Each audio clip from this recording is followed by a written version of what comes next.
Scheme అమలు చేద్దాం. 500కు cylinder, 200 యూనిట్ల ఫ్రీ కరెంట్, ఇందిరమ్మ ఇండ్లు వీటిలో రెండింటి అమలుకు రెడీగా ఉండండి. అధికారులకు సీఎం రేవంత్ రెడ్డి ఆదేశం. ఈ బడ్జెట్ లోనే నిధులు కేటాయింపు, అర్హులెవరికి నష్టం జరగదు, లేనిపోని రూల్స్ పెట్టి జనాన్ని ఇబ్బంది పెట్టద్దు. గ్యారంటీలకు దరఖాస్తులో నిరంతర ప్రక్రియ, తప్పుగా వచ్చిన అప్లికేషన్లను ఫీల్డ్ లెవెల్లోనే వెరిఫికేషన్ చేయాలని. ఇది చాలా క్లియర్ గా అంటే చాలా కరెక్ట్ గా వినండి ఇది, ఎందుకంటే చాలా ఇంపార్టెంట్. ముఖ్యమంత్రి కీలకమైనటువంటి వ్యాఖ్యలు ఇవి. బడ్జెట్ లోనే నిధులు కేటాయింపు, తర్వాత ఇంకోటి ఏంది, అర్హులెవరికి నష్టం జరగొద్దు అంటే రకరకాలుగా అదొకటి రూల్స్.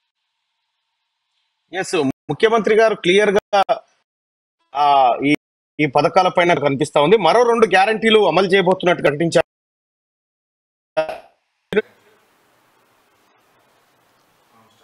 ఇక ఇందిరమ్మ ఇండ్లు వీటిలో రెండింటి అమలుకు రెడీగా ఉండండి అని చెప్పి ముఖ్యమంత్రి గారు కనిపిస్తా ఉంది.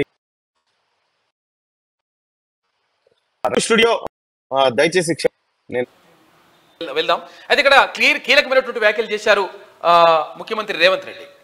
అర్హులెవరికి నష్టం జరగొద్దు అని చెప్పిండు. అంటే రకరకాలుగా ఇది అపోహలు ఉన్నాయి చాలా మందికి. తర్వాత ఇది ఉంటారాదా అది ఉంటారాదా అని చెప్పేసి రకరకాలుగా ఉన్నాయి. అర్హులెవరికి కూడా నష్టం జరగకుండా చూడాలి, లేనిపోని రూల్స్ పెట్టి జనాన్ని ఇబ్బంది పెట్టొద్దని కూడా చెప్పిండు. కాబట్టి అధికారులు దీనిపైన ప్రత్యేకంగా దృష్టి పెట్టాలి. తర్వాత గ్యారెంటీలకు దరఖాస్తు నిరంతర ప్రక్రియ. ఒకవేళ మొన్న అప్లై చేసుకున్న వాళ్ళు ఉంటే ఓకే, అప్లై చేసుకుని వాళ్ళు ఉంటే రెగ్యులర్గా అంటే మళ్ళీ తర్వాత కూడా ఎప్పుడైనా అప్లై చేసుకునేటువంటి అవకాశం ఉంటుంది. కాబట్టి ఏం టెన్షన్ పడాల్సిన అవసరం లేదు. ఇక తప్పుగా వచ్చిన అప్లికేషన్లు ఫీల్డ్ లెవెల్లో రీవెరిఫికేషన్ చేయాలని చెప్పి సూచించిండు. అంటే తప్పుగా వచ్చిందని చెప్పి తీసి పడేయడం అటువంటిది ఏం జరగదు. 100% రీవెరిఫికేషన్ చేస్తారు. చేసిన తర్వాత అర్హులందరికీ 100% ఈ లబ్ధి చేకూరే విధంగా చూడాలని చెప్పేసి ముఖ్యమంత్రి చెప్పిండు. మరో 2 గ్యారెంటీల అమలుకు సన్నాహాలు చేయాలని అధికారులను సీఎం రేవంత్ రెడ్డి ఆదేశించారు. 500 రూపాయలకి గ్యాస్ సిలిండర్, 200 యూనిట్ల ఉచిత విద్యుత్, ఇందిరమ్మ ఇండ్లలో రెండింటిని తక్షణమే అమలు చేసేలా ఏర్పాట్లు చేయాలన్నారు. ఇక ప్రజాపాలన దరఖాస్తులు 6 గ్యారెంటీలపై గురువారం సెక్రటేరియట్లో కేబినెట్ సబ్ కమిటీ మంత్రులు ఉన్నతాధికారులతో సీఎం సమీక్షించారు.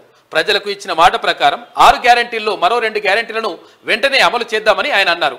వీటికి అవసరమైన కార్యాచరణ ప్రణాళికతో రెడీగా ఉండాలని అధికారులకు సూచించారు. ఒక్కో స్కీమ్ అమలుకు ఎంత ఖర్చు అవుతుంది, ఎంతమందికి లబ్ధి కలుగుతుందనే వివరాలను అడిగి తెలుసుకున్నారు. ఈ బడ్జెట్లోనే వాటికి అవసరమైన నిధులు కేటాయించాలని ఆర్థిక శాఖకు సీఎం రేవంత్ సూచించారు అంటూ ఒక వార్త కనిపిస్తా ఉంది. 100% ఇంకో 2 గ్యారెంటీలని అమలు చేస్తా ఉంది ప్రభుత్వం. ఈ రోజే నాకు తెలిసి ఈ రోజు సభలో ప్రకటించే కనిపిస్తా ఉంది.